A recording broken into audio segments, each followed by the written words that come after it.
Halo teman-teman, para subscribers dan viewers Maro Channel. Pada kesempatan ini kita akan membahas mengenai berapa lama sih hutang Galbay supaya bersih dari catatan Slik OJK. Ini kita bicarakan atau kita bahas sesuai dengan putusan terbaru OJK, di mana putusan terbaru OJK ini akan berlaku mulai 1 Agustus 2025 nanti. Terkait dengan permasalahan yang kemarin sudah kita bahas, yaitu mengenai semua pinjol harus melaporkan Slik OJK nasabahnya ke OJK atau Slik mulai tanggal 31 Juli 2025. Jadi berarti nanti pada bulan Agustus 2025 ini akan mulai berlaku yang namanya Slik OJK. Ini yang akan kita paparkan kepada teman-teman.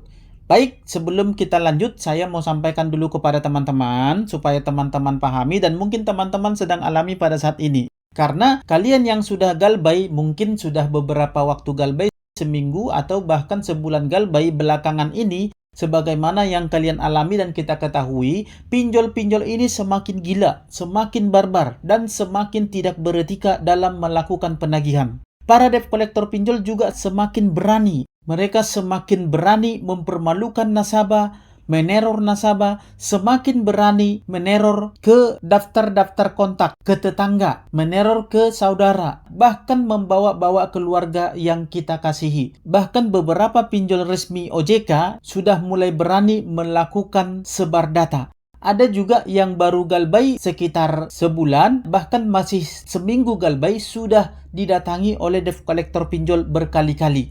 Nampaknya mereka ini sangat-sangat tertekan dan mereka ini mulai hilang akal karena belakangan ini mereka ini semakin ditekan dari kantor. Karena sebagaimana yang kita ketahui bahwa pinjol-pinjol ini benar-benar sudah sangat-sangat terancam sekarang ini. Apalagi dengan naiknya kredit macet, setiap hari kredit macet semakin tinggi, semakin tinggi, semakin tinggi. Kalau Anda cek laporannya atau beritanya di media-media sosial, Anda akan mendapati bahwa ternyata pinjol-pinjol ini sekarang ini semakin terancam. Dan OJK pun sepertinya sudah bingung mau melakukan apa dengan para pinjol-pinjol ini.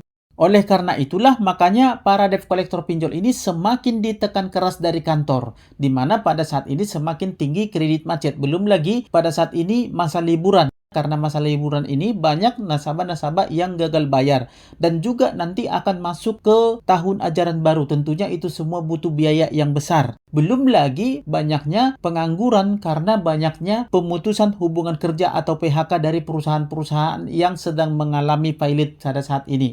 Jadi mereka ini menagih dengan tidak memperhatikan lagi atau dengan tidak menghormati lagi aturan OJK. Mereka anggap aturan OJK ini hanya angin lalu, bahkan mohon maaf mereka anggap aturan OJK ini adalah sampah yang tidak perlu diikuti. Dan OJK juga sepertinya tidak bisa berbuat apa-apa. OJK-nya diam saja. Sepertinya mereka tidak ada harga dirinya di depan oleh para debt collector ini. Sehingga mereka dengan beraninya, dengan tidak takut-takutnya, bahkan dengan entengnya mereka melanggar semua aturan dan peraturan yang telah ditetapkan oleh OJK. Negara pun sepertinya hanya menonton saja, tidak bisa berbuat apa-apa. Mereka hanya mampu menonton penderitaan rakyat yang sedang dijajah oleh para pinjol ini. Mereka tidak peduli dengan permainan-permainan dari para pinjol ini. Di mana beberapa waktu yang lalu kita sempat mendengar bahwa katanya akan ada sidang kartel. Sampai sekarang tidak ada sidang kartel ya. Padahal jelas-jelas bunga dan denda yang dipakai oleh para pinjol ini tidak sesuai dengan aturan dan ketetapan yang telah ditetapkan oleh pihak terkait seperti OJK. Banyak pinjol-pinjol ini yang melakukan bunga yang begitu besar dan denda yang tidak masuk akal. Namun apapun itu, bagaimanapun cara penagihan dari para debt collector pinjol, apapun yang mereka lakukan, karena memang mereka ini telah melakukan bujuk rayu yang menjebak Anda dengan bunga pinjol yang tinggi dan denda-denda, jangan pernah takut untuk menghadapi yang namanya debt collector pinjol. Jangan pernah kendor, jangan pernah khawatir. Kalau memang karena kondisi dan keadaan situasi Anda yang tidak memungkinkan untuk membayar sekarang ini. Selagi kalian bisa saling support, saling mendukung, saling menguatkan satu sama lain lewat grup Facebook dan WA P3N Persatuan Pemberantas Pinjol Nusantara, kalian tidak usah khawatir. Kalian tidak usah takut. Kalian tidak perlu memikirkan ini sendirian. Karena kalian punya banyak teman yang bisa saling berbagi, saling mendukung, saling support satu sama lain di grup ini. kalian bisa bersatu di grup ini. Bersatu kita teguh, bercerai kita runtuh. Itulah istilah yang memang masih berlaku sampai sekarang ini, terutama bagi kalian yang sedang terjerat pinjol pada saat ini.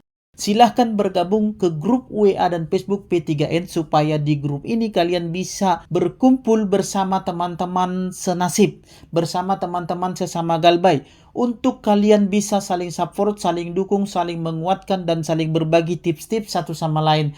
Sangat banyak teman-teman yang galbay yang sudah terbantu lewat grup ini. Bahkan ada beberapa dari mereka yang tadinya sudah tidak punya semangat hidup lagi. Bahkan beberapa sudah ada yang berniat mengakhiri hidup. Tapi setelah ketemu dengan grup ini, mereka jadi semangat dan sekarang mereka di grup bisa bercanda ria dan tertawa bersama. Jadi silahkan bergabung lewat link yang sudah saya sematkan di kolom komentar video ini. Baik, kita balik lagi ke pembahasan kita. Mengenai berapa lama sih Slick OJK bisa bersih dari catatan Slick OJK sesuai dengan putusan terbaru OJK yang akan diberlakukan mulai Agustus 2025 nanti. Nah, begini teman-teman, saya mau sampaikan dulu kepada teman-teman, sebagaimana perintah OJK per tanggal 31 Juli 2025 nanti, semua pinjol-pinjol harus melaporkan Slick OJK-nya. Artinya, semua nasabah ini yang gagal bayar di pinjol, mereka akan masuk ke Slick OJK, yaitu catatan buruk BI Checking, di mana mereka akan terhalang untuk meminjam lagi atau untuk menggunakan fasilitas keuangan apabila nama mereka benar-benar tercatat di Slick OJK. Karena selama ini ternyata tidak semua pinjol-pinjol ini memasukkan atau melaporkan Slick OJK nasabah mereka ke OJK atau ke BI Checking-nya. Nah, yang menjadi pertanyaan sekarang, apabila semua nasabah-nasabah ini masuk ke dalam Slick OJK, berapa lama sih Slick OJK ini baru bisa hilang?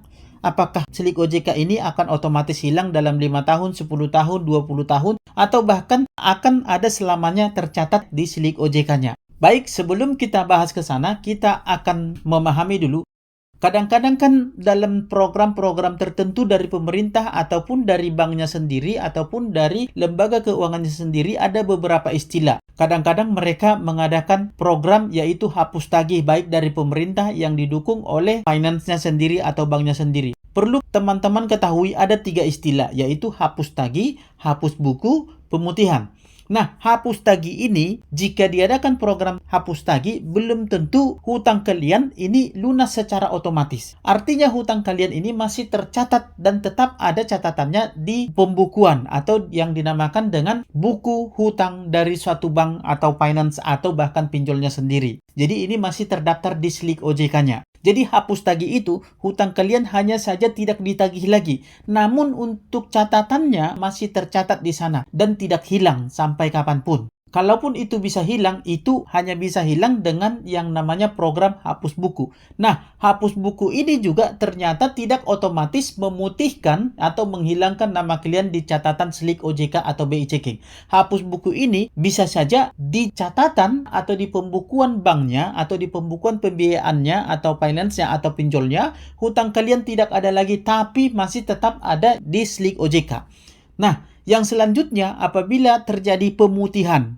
Pemutihan inilah yang dinamakan bisa membersihkan keuangan kalian atau catatan buruk keuangan kalian di Slick OJK-nya secara otomatis, yaitu 12 bulan setelah pemutihan atau bahkan 24 bulan setelah pemutihan. Nah, pemutihan ini hanya bisa terjadi apabila, ini perlu teman-teman ingat, apabila adanya perubahan laporan seperti dilunaskan asuransi. Jadi setelah dilunaskan asuransi, maka catatan hutang kalian di bank tertentu atau di finance tertentu atau di perusahaan pembiayaan tertentu itu bisa dilaporkan ke Slick OJK-nya atau ke BI Checking-nya bahwa hutang kalian telah lunas. Jadi itulah yang bisa membuat hutang kalian lunas. Atau bisa saja terjadi kebijakan dari perusahaannya sendiri. Seperti contoh, jika suatu perusahaan mengalami begitu banyak kredit macet, maka bisa saja mereka menghapuskan beberapa nasabah yang mereka anggap tidak akan bayar lagi, lalu dibuatlah laporannya bahwa nasabah ini telah dilunaskan hutangnya. Bisa saja perusahaannya sendiri yang telah melunaskan, seperti beberapa waktu yang lalu pernah terjadi dari salah satu bank BUMN bahwa bank BUMN ini melunaskan hutang nasabah-nasabahnya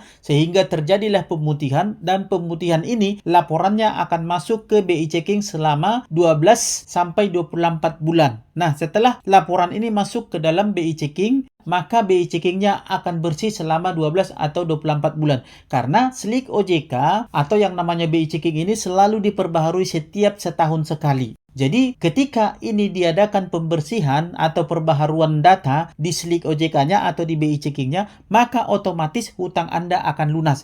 Jadi yang bisa membuat utang Anda itu lunas hanyalah pemutihan. Hapus tagih atau hapus buku tidak. Karena hapus tagih, Anda hanya tidak ditagih lagi, tapi buku pembukuan hutang Anda masih tetap ada. Kalau hapus buku, berarti hutang Anda tidak ada lagi di pembukuan dan tidak akan ditagih lagi. Tapi di BI checkingnya Anda masih tetap tercatat. Jadi tidak ada yang namanya pembersihan nama.